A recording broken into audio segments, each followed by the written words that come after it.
Frauds, Myths, and Mysteries by Kenneth L. Chapter 1, Science and Pseudoscience. Many of the topics I discuss in this book are, at least for some people, controversial, as I'll show many people believe some very strongly in claims related to human antiquity, about which I am skeptical. The great civilizations of the ancient world were inspired by accomplishments of the people of now lost Atlantis, Chapter 8. Extraterrestrial aliens visited Earth in the ancient past and lent a helping hand to our ancestors, Chapter 9. Archaeological evidence supports the biblical story of a worldwide flood, and Noah's Ark itself has been found, Chapter 12. So why do I hope to disabuse you of these similar claims, and in particular, why have I written a book about these topics? Spoiler alert, it's a conspiracy. If you were to believe some of the folks who send me emails about this book or my appearances as a talking head in cable documentaries, the explanation is simple. I am part of a vast and insidious conspiracy to hide the truth about the real human past from you poor, clueless non-archaeologists. The writers of those emails often are quite adamant and angry with me, and they're not terribly shy about expressing that anger, sometimes in very colorful language. For example, your book is an affront to anyone who has a bit of sense. Quote, I must say, I think you are ignorant. You are a blind idiot. You, sir, are full of shit. Ouch.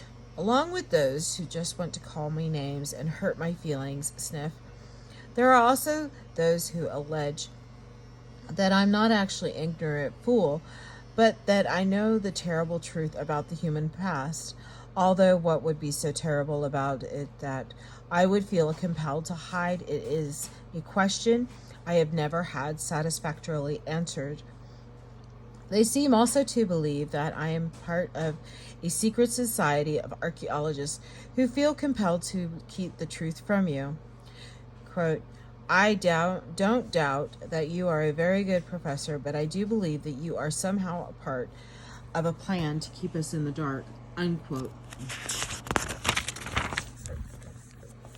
What the F? No, seriously, what the F? Why in the world would I keep knowledge about the past, secret knowledge that would change everything we know, that would make the world stand up and take notice? Here's an even better question. What possible reason would I have to keep knowledge secret that would almost certainly make me famous and blindingly wealthy as a result of book contracts, speaking engagements, and maybe even my own television show? Are you listening, History Channel?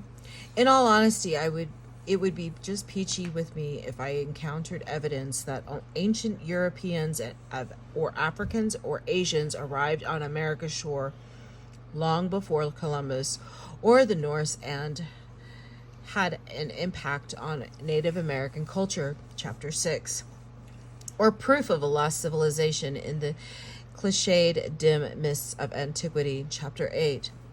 And Chapter 10. It would not cause me to gnash my teeth and go into mourning if I found evidence of Atlantis, Chapter 8, or ancient giant human beings, or seriously, any of the other frauds, myths, or mysteries discussed in this book. If I could prove that the Cardiff giant, Chapter 3, was a real petrified man, if I could blow the lid off the Piltdown discovery, and show that, instead of it being a fake, it was genuine fossil, Chapter 4. If I had evidence that ancient aliens were real, Chapter 9. Or that psychic archaeology and dowsing were valuable tools for archaeologists, Chapter 11. Of course I would tell people about it. I wouldn't hide it from you, because there would be no fathomable reason on earth for me to do so. And there's this. Scientists have actually considered whether a bunch of folks, for example, scientists, and this would apply to archaeologists, could successfully engage in a giant conspiracy to collectively keep stuff secret from the general public. Grimes, 2016. The conclusion: it would be virtually impossible for a group of more than very few people to sustain conspiracy like that for long. People brag about what they know, they gossip, tell stories, get drunk, and lose their minds, and have a really hard time keeping things quiet. Running computer simulations and conspiracies, those same researchers show that as the number of people who are in the secret grows, the probability of them all maintaining silence diminished to zero. Consider the common claim that the moon landings never occurred, that it was all a conspiracy on that part of NASA to convince people that our Western way of life enabled us to beat the Soviet communists there. For that ongoing conspiracy, it would to have worked, it would have had to rely on literally hundreds of thousands of people. The usual estimate is about 400,000. Working directly for NASA, and nearly everyone working for all the contractors and subcontractors who produced material necessary for the project, keeping their mouths shut about the biggest secret that they ever had for about 50 years now. What are the odds of that happening, do you think? In 2019, commemorating the 50th anniversary of the landing of humans on the moon, the polling company IPSOS asked a sample of about 1,000 American adults if they believed that the moon landing was real. Only 78% confidently answered yes. A remarkable 15% admitted that they didn't know, and 6% believed it had been faked. There are more than 250 million Americans of voting age. By extrapolation, 6% works out to 15 million people who currently believe the moon landing was faked. I'm not sure if OMG or WTF is the more appropriate response. I think the old maxim, usually attributed to Benjamin Franklin, applies admirably here. Three can keep a secret if two of them are dead. So yes, it's not terribly likely. Disagree with my conclusions in this book if all you like, but at least you know that I'm telling you the truth as I know it. No secret, no lies, and no, my archaeological co-conspirators have not assigned me the task of spreading disinformation about the human past in this book. I promise. Alternative facts. Extrasensory perception, astrology, demonic biblical giants, which sounds like a great name for a band. And now, ladies and gentlemen, let's make some noise for tonight's opening act. Demonic biblical giants. Interdimensional Sasquatches. Yeah, I don't know what that means either. Psychic cats, ancient aliens, secrets, emblems hidden in plain sight on Oreo cookies. If all of these and similar claims were true, this world would be an extraordinary, strange place, far different from what orthodox science would suppose. In this alternative reality, aliens from outer space regularly fly over Earth, kidnap people, and perform medical exams on them, with a particular emphasis on a best left unmentioned bodily orifice. Along with their medical research, the aliens flatten farmers' crops, leaving monumentally scaled, perplexing but beautiful designs in their fields. People can read minds, and your future can be predicted by shuffling and dealing a special deck of playing cards called tarot. A 16th century physician predicted the September 11th, 2001 attack on the World Trade Center with a chilling accuracy. The precise locations of enormously distant celestial bodies at the distance of your birth determine your personality as well as your future. Oh, and in this alternative world, ancient people were regularly victimized by apparently quite corny fallen angels who had lots of sex with them, and as a result, human women gave birth to hybrid giants called Nephilim. Archaeologists find their remains all the time, but we hide that from you poor saps. You just couldn't handle it. You know it's that conspiracy thing again. There's more. In this bizarro world, the U.S. government has recovered the bodies of dead extraterrestrial aliens who appear to have had inexplicably poor driving record on our planet. I mean, those aliens were capable of traversing interstellar space without incident, but as soon as they get here, bam, crash, smash. I guess their seat backs weren't in the fully upright position and their tray tables weren't secured, so they died when their saucers went down. Their bodies are stored in formaldehyde at Area 51, or maybe at the Smithsonian Institute. In this extraordinary version of the world, it might not be a bad idea to insure yourself against the possibility of being abducted by extraterrestrials. I am not making this up. I personally am covered for $10 million for the low price of $19.95 as offered by an insurance agency in Florida.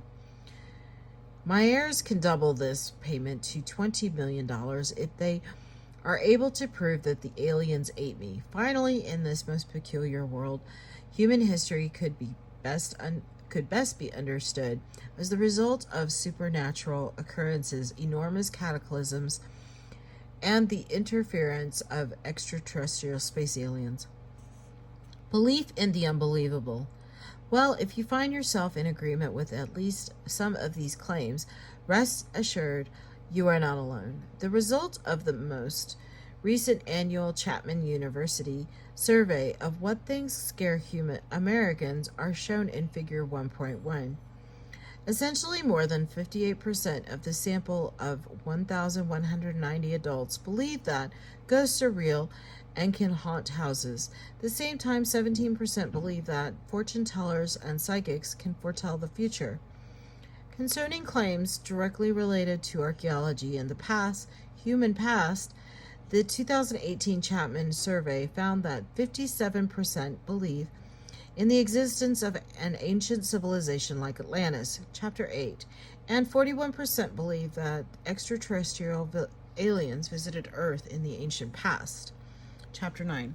Here is a close-up of the graph and chart, should you wish to pause that and read that.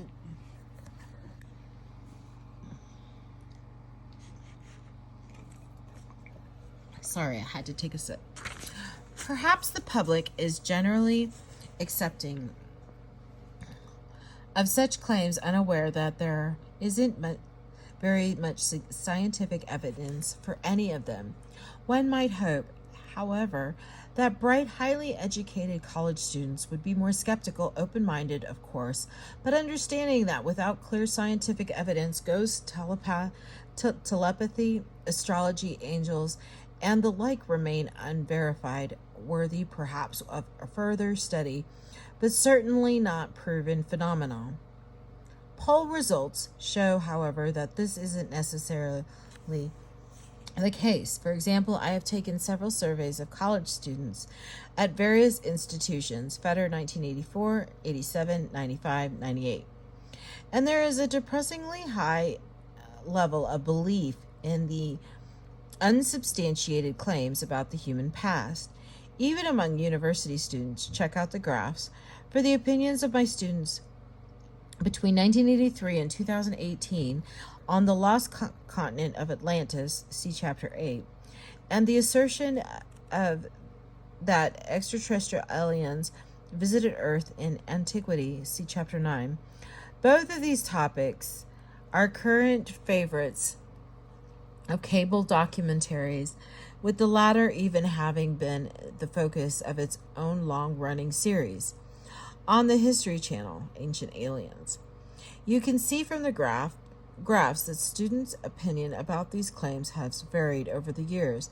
As of the 2018 fall semester, A substantial group, about 17% of the students entering my introductory course in archaeology, agree either strongly or mildly with the statement there is good enough evidence for the existence of the lost continent of Atlantis.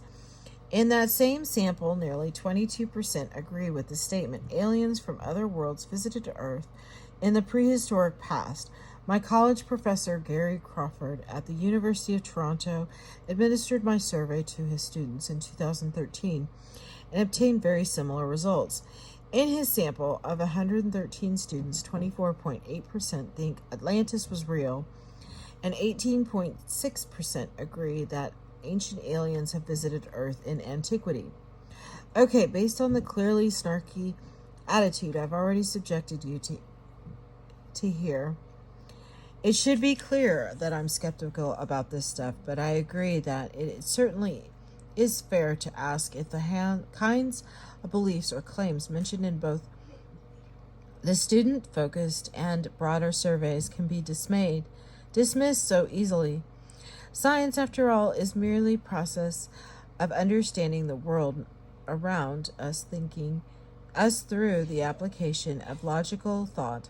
See Chapter 2. Most of us like to think of ourselves as scientific-minded, but is science perfect? Do scientists know everything? Are they always right? Of course not. Science has scoffed at things in the past that eventually turned out to be true. See the discussion of meteors in Chapter 2. Maybe scientists are wrong to dismiss a lot of other interesting claims. Maybe there is more to some of them than closed-minded scientists are willing to admit.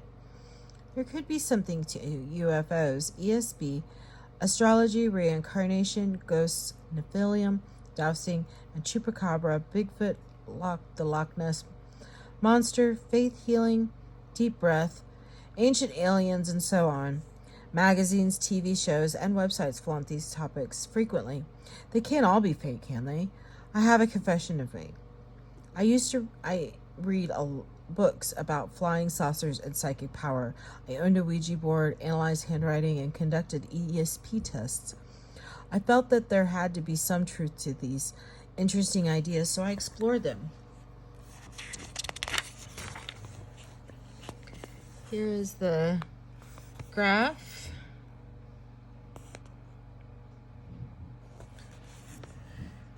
I'm so sorry. This is a smaller book that I'm not used to. But it had bothered me that the results of my ESP test never really deviated from chance expectations, and my Ouija board didn't work at all. And for those of you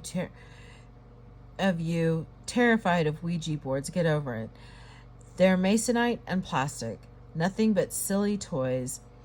I owned a small telescope and spent a lot of time looking at the nighttime sky, but I never saw anything that did not have some natural or mundane explanation. An airplane, helicopter, blimp, bird, satellite, star, planet, or whatever. Yet I kept searching. Like most people, I was fascinated by the possibilities rejected by orthodox science. The simple truth is, I wanted to believe. In the late 1960s, lured by the promise of 4 books and for $1 in the introductory offer, I signed up for a book club catering to occult tastes. In return, I received the complete illustrated book of psychic sciences, yoga, youth, and reincarnation, the black arts, and the morning of the magicians. The first 3 contain interesting little tidbits that seemed perfectly reasonable to me at the time. Evidence of real hauntings and prophetic dreams, the usefulness of astrology, testimony about people's subconscious memories of past lives, and so on. The yoga book, along with some strange claims about reincarnation, actually taught some healthy exercises. It was the 4th book, though, that really caught my eye, opened my eyes. Without their knowing it, the authors of this marvelous collection of incredible claims, Louis Pauwels and Jacques Bergier, 1960, played an important role in converting me from a completely credulous individual open to all sorts of absolutely absurd ideas to a scientific rationalist still open to the possibility of all sorts of absolutely absurd ideas, but demanding substantial evidence that unfortunately their claims all seem to lack. The Morning of the Magicians. Remarkable claims about things scientists were trying to hide from the public field. The Morning of the Magicians, evidence for reincarnation, levitation, ghosts, and so on. As always, when I read most of these books, the first claim left me excited and fascinated. The second claim provided almost the same sense of intellectual exhilaration, but the third, fourth, fifth, and sixth were just more of the same. I slowly began to lose the ability to be surprised by the author's claims of effective magical incantations, telepathy, the mystically engineered transformation of lead to gold, and the like. As exciting to any one of these individual claims might have been, the cumulative effect was simply a buildup of an intellectual resistance to surprise. I became immune to the claims. I got bored. In skimming through the book, I found a section on remarkable discoveries in prehistoric archaeology related to the occult. It surprised me that there was any archaeology in the book at all. I had never considered connections between the paranormal and archaeology. Fascinated by the possibilities, I immediately began to read that section. The author's extraordinary, strange view of the past is best summed up in their own words. It is possible that our civilization is the result of a long struggle to obtain from machines the powers that primitive man possessed, enabling him to communicate from a distance, to rise into the air, to liberate the energy of matter, abolish gravitation, etc. Powles and Bashir, 1960, page 109. In other words, according to the authors of The Morning of the Magicians, today we are simply rediscovering abilities that prehistoric people had. The ability to fly, to harness the energy of the atom, and to communicate electronically, for example. Although today we do so with machines, prehistoric people apparently could do it with their minds. Pauls and Berger, 1960-105. Were honest enough, they had entirely, openly, and unabashedly abandoned a skeptical approach. No hypothesis is excluded. An atomic civilization long before what we call the prehistoric era, enlightenment received from their inhabitants of another world, etc. Unquote. Okay, cool, but it concerned me that even one simple facts, the authors were consistently wrong. These were things that might not be noticed by a non-archaeologist. For example, Pauls and Berger stated that the Toltecs built the Pyramid of the Sun and at the Mexican site of Teotihuacan, but Teotihuacan was at its peak more than 700 years before the Toltecs rose to power. They stated that the Maya civilization of the Mesoamerica is far older than that of Greece.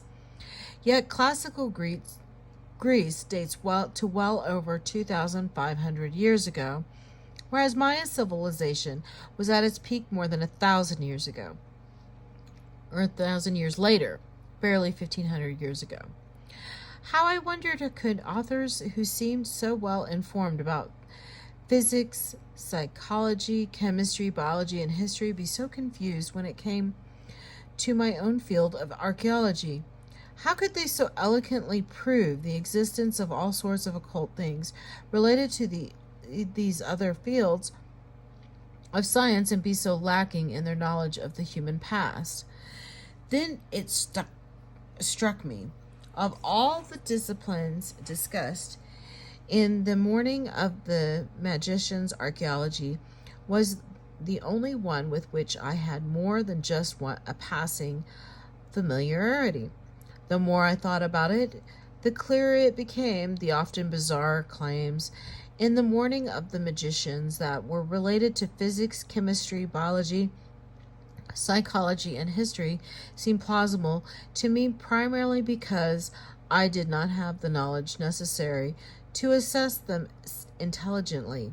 I began to read a number of responses written by scientists in various fields who had been similarly appalled by the extreme claims made by occultists like Pauwels and Berger. Again and again, I saw reactions and arguments that mirrored mine after reading the prehistory section of The Morning of the Magicians, when astronomers analyzed claims about extraterrestrial life, astrology, and UFOs, when psychologists examined telepathy and clairvoyance, when physicists and chemists investigated alleged evidence for perpetual motion machines or alchemy. They were nearly unanimous in their skepticism. In other words, claims that may have sounded good to me could easily be discounted, disproven, and disposed of by people who knew more than just a little bit about them. All those interesting occult claims that had fascinated me could be shown to be, at best, highly speculative and unproven, or at worst, complete nonsense. Pseudoscience and archaeology. I then began to search out more of the unsubstantiated occult and speculative claims that were being made about the prehistoric past by people who it seemed were wholly ignorant of modern archaeology. I have been doing this ever since, and it has been a surprisingly fruitful, sometimes hilarious, often depressing search. It's a dirty job, but somebody has to do it. No one can deny that archaeology generates a great deal of public interest. People are fascinated by subjects such as pyramids, cave paintings, human evolution, Stonehenge, and the Maya. Archaeology thrives because people are interested enough in it to take courses, go to museums, visit sites, and buy books about it, including this book. Sadly, some people attempt to exploit the existing interest in human antiquity by making unsubstantiated claims about our species' past. The Morning of the Magicians was not the first, and certainly has not been the last of the published, printed, spoken, filmed, televised, or online attempts to twist and pervert the discoveries made in archaeology.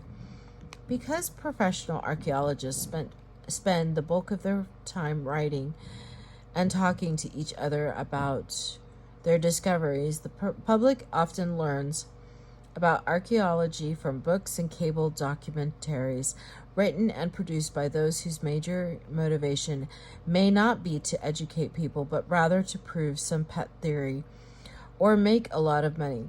The result is a public interested in the human past, but often grossly misinformed about it. In other words, archaeology is a fascinating field that has ironically suffered because of its popularity. Books, publishers, cable TV producers, websites, magazines, and tabloid newspapers have fed us a steady diet of ancient astronauts, psychic archaeology, Bigfoot, biblical giants, Atlantis sociology, and so on. And there is nothing new about it. An important question to ask is, why?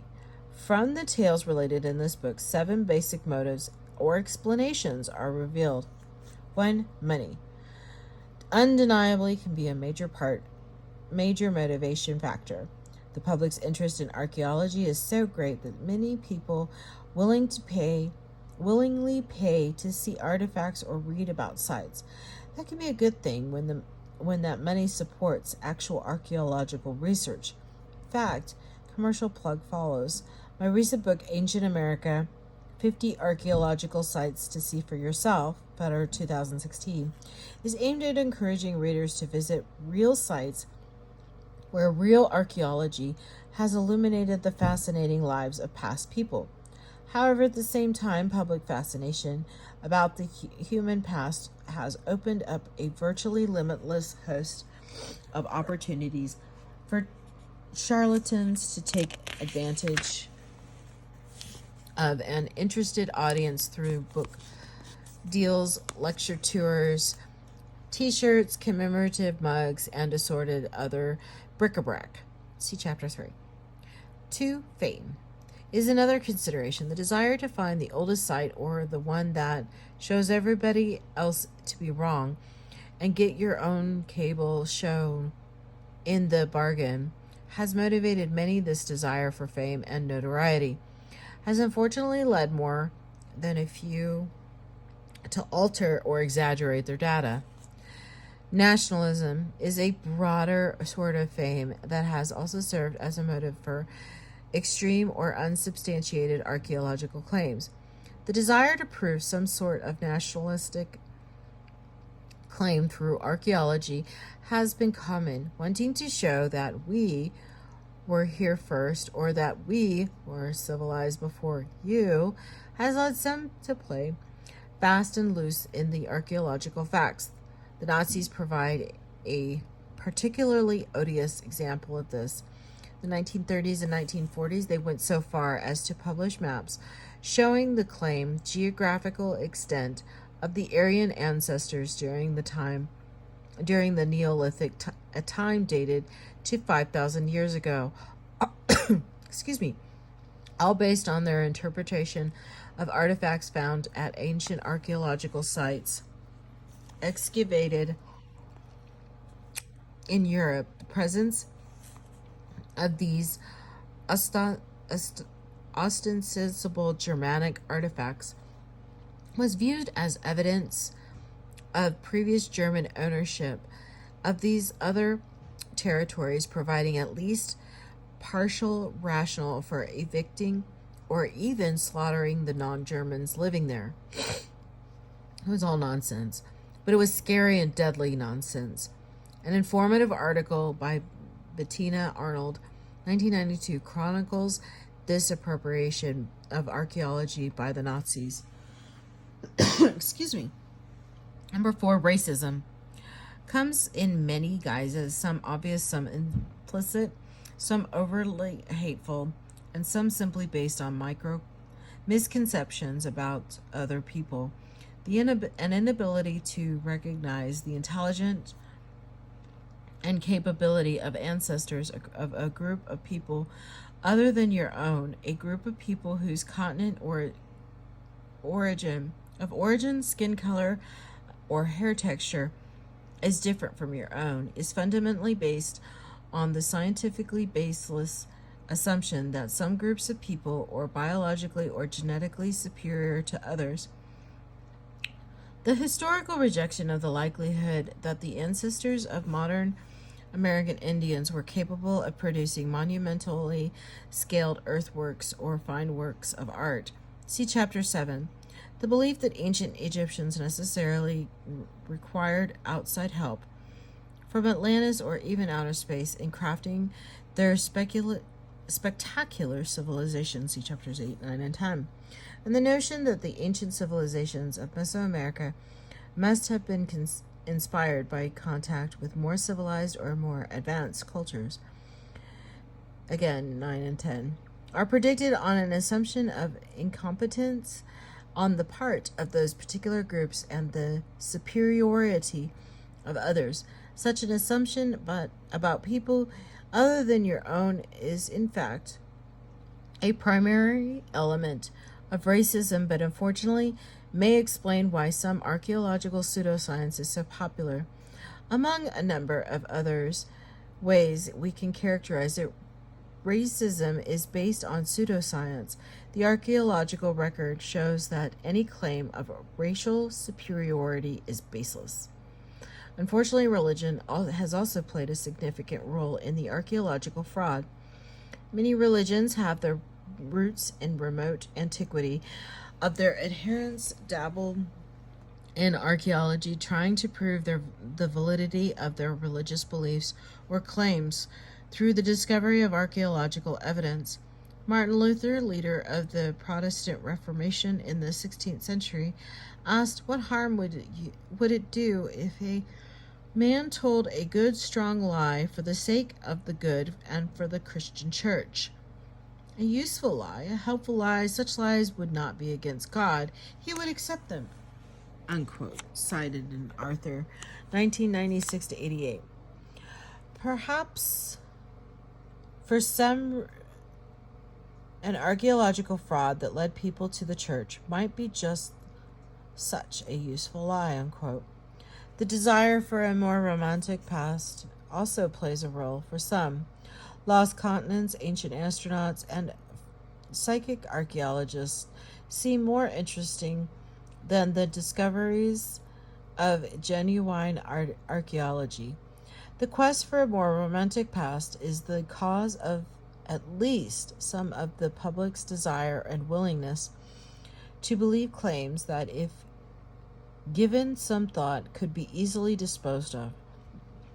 A colleague archaeologist, Jeb Card, 2018, has pointed out that one of the things that has long attracted at least some people to archaeology is what they perceive to be the inherent spookiness of the past.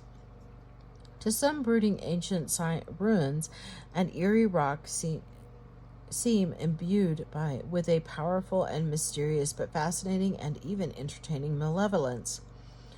Writers like Arthur Conan Doyle, 1902, and the H.P. Lovecraft recognized that spookiness and sometimes used ancient archaeological sites as backdrops for dramas played out by the evil entities that permeate their work. In the best known of Doyle's Sherlock Holmes mysteries, The Hound of the Bakersville, the moors of Devonshire are haunted by a phantasm of a giant hound from hell who prowls among the decaying ancient stone sentinels that abound here. The ancient monoliths add to the spooky ambience of the moors and make a creepy story even creepier. Similarly, the evil entity in Lovecraft's Dunwich horrors seems to emanate from the ostensibly ancient stone pillars and circles in the era. People love a good ghost story. The spookier the better, so perhaps many are drawn to the archaeology precisely because antiquity just seems so mysterious, even alien, even sinister, and yes, downright spooky. Finally, and put bluntly, some of the extreme, unproven, bizarre, silly, and crazy claims made about the human past can be traced to mental instability of their proponents. In other words, crazy claims may sometimes originate in crazy minds.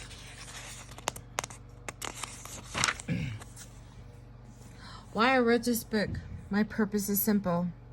No, I'm not part of a conspiracy to mislead you or lie to you about the human past. I'm not a disinformation agent whose job is to feed you fake news about the human past. I am very simply passionately curious about human antiquity, and I enjoy few things as much as sharing that passion through my teaching and publications, including this book. I found misrepresentation of what we actually know about the past, to be genuinely aggravating, and attempt in these pages to respond to some of the more egregious examples. Simply stated, my purpose here is to provide the perspective of a professional archaeologist on unsubstantiated claims made about the human past, as well as an extreme claims made concerning how we can learn about the past. In this book, I present a discussion of the scientific method, and then go on to detail popular frauds in the field of prehistoric archaeology, the Cardiff Giant, the Piltdown Man. Next, I explore the controversy concerning the origins of the American Indians, the debate over Who discovered the Americas after the Indians, and the historical argument over the source of the so-called mound builders culture of North America, Chapter 7. Next, I delve into some unsubstantiated claims about the prehistoric archaeological record of the lost continent of Atlantis, the ancient aliens hypothesis, the mysteries swirling around the development of ancient civilizations, the efficacy of psychic archaeology, and alleged archaeological evidence for particular religious beliefs. Finally, I try to sum it all up in the epilogue. Through the theme will be how the methodology of science allows us to assess claims made in the name of the science of archaeology. There is a reason for focusing on the history of the misuse and misinterpretations of the archaeological records, as well as on individual misadventures. Only, for example, by seeing the contemporary claims of the Swiss author Erich von Däniken and Giorgio Tsoukalos as what amounts to our modern version of the Cardiff giant. Only by realizing that the claims of the advocates of intelligent design have been around for close to 200 years and discredited for almost that long. And only by seeing that the public has been pretty gullible about archaeology almost from its inception can we hope to understand the entire phenomena in its proper context. And only by understanding it can those of us dedicated to the study of human past hope to deal with it. Expertise. It's not a guarantee, but it sure beats the alternative. I have a PhD in anthropology. I am a scientist with more than 40 years of experience conducting archaeological research. Have read more books and articles in my field than I care to remember, and have myself written several books and countless published articles about the human past, some of them about archaeological frauds, myths, and oddities. This book, Archaeological Oddities, maybe I am a little full of myself. Okay, I am, and proud of my accomplishments. But like I said, despite all my training and experience, I know that I'm not always right. At the same time, I happily recognize that people who do not have PhDs in anthropology aren't always wrong. They sometimes come up with great ideas and inspired interpretations of the archaeological record. Professional archaeologists must be humble enough to recognize that they're not always right, and people outside of the profession are not always wrong. With those disclaimers out of the way, what do you think the odds are that someone with a ton of experience and expertise in a given field will be fundamentally wrong about his or her subject of expertise very much of the time? Those odds aren't zero, of course, but they're probably pretty small. How about the odds that someone with little or no experience or expertise will be right when they propose something that experts dismiss? Again, not zero, but again, probably similarly small. Unfortunately, it seems that in the modern world, the assertion that experts actually know more than the average person does about physics, astronomy, biology, climate, or archaeology is increasingly dismissed. Here's a personal example. A few years ago, I presented a lecture about archaeological frauds in general, and the Cardiff giant in particular, to the Stuffield Historical Society in Northern Connecticut. It's a popular lecture, and I've given it numerous times to historical societies, church groups, business organizations, high schools, kids, and environmental groups. This time, when I was done speaking, and after fielding a bunch of terrific questions from historical society members, I was approached by a friendly audience member who, after introducing himself, set down a couple of fat 3-ring binders on a table near the lectern and challenged me. "Dr. Feather, take a look at these. You can't say these are archaeological frauds, can you?" Intrigued, I opened up the first binder and found it bulging with clear plastic sleeves that were in turn filled with photographs of rocks, very big rocks. The second binder was more of the same. Looking more carefully, it was clear that the majority of the photographs were of large, isolated boulders surrounded by trees or along rivers or in a cleared fields. Now, I am an archaeologist and not a geologist, but in my archaeological training, I took a bunch of courses in geology, especially Pleistocene Ice Age geology. I strongly recommend to my archaeology students that they take lots of courses in geology along with their archaeology requirements. After all, the ancient people we study adapted to natural landscapes produced in large measure through geological processes. If you want to understand the world in which ancient people developed a way of life, gaining some familiarity with geological processes is of immense help. As a result of my background and training, I immediately recognized that the large isolated boulders pictured in the photographs were, in all likelihood, glacial features called erratics. Here is the picture.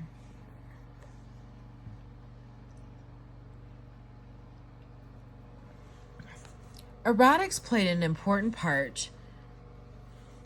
role in the history of geology, especially in the recognition that part of the Earth had once been covered by enormous moving sheets of mile-thick ice capable of plucking large, often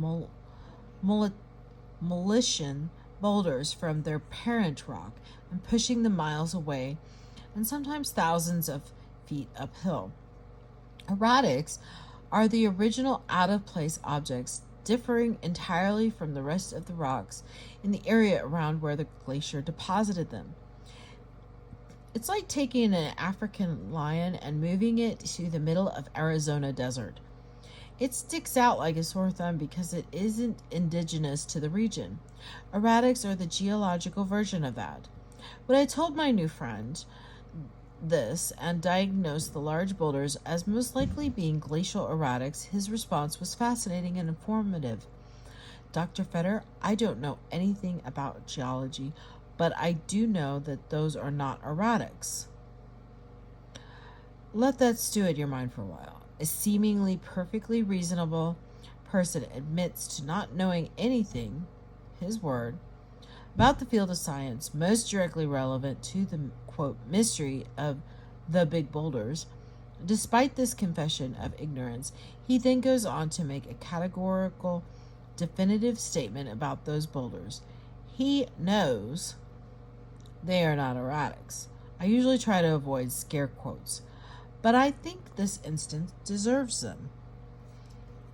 Look, supposing you approached me and said, Dr. Fetter, I've been having terrible headaches. I'm dizzy all the time, experiencing double vision, and I'm sick to my stomach, unquote. If I respond to you by saying, well, I don't know anything about medicine, but I'd bet if you just cut back on gluten, you'll be fine, unquote. Pay no attention to me. I just preface my diagnosis by telling you I don't know anything about the most relevant medical field. Please take all of this in the spirit in which it was intended in all likelihood. I know more about the topics covered in this book, the frauds, the myths, and the mysteries, than you do not because I'm better than you or smarter than you. I know more because I've devoted much of my schooling, training, thinking, and research to this topic. My discussion of those frauds, myths, and mysteries is informed by my expertise and experience, not by blog post, a Wikipedia article, or a cable documentary. Oh, and when I was about to leave the Suffield Historical Society after my lecture, boulder photo guy told me that he believed the large boulders had been intentionally placed where he found them by a very ancient and powerful civilization for reasons he had not yet deciphered. Of course, finally he handed me his business card declaring that he was an archaeologist. except I kid you not. He spelled archaeologist wrong. Arcelogist. That's sort of poetic. I think I'll try not to spell anything wrong in this book, but I'm not promising anything. However, I will get archaeology right every time. Frequently asked questions. What's the harm in believing pseudoscientific or non-scientific claims about the world?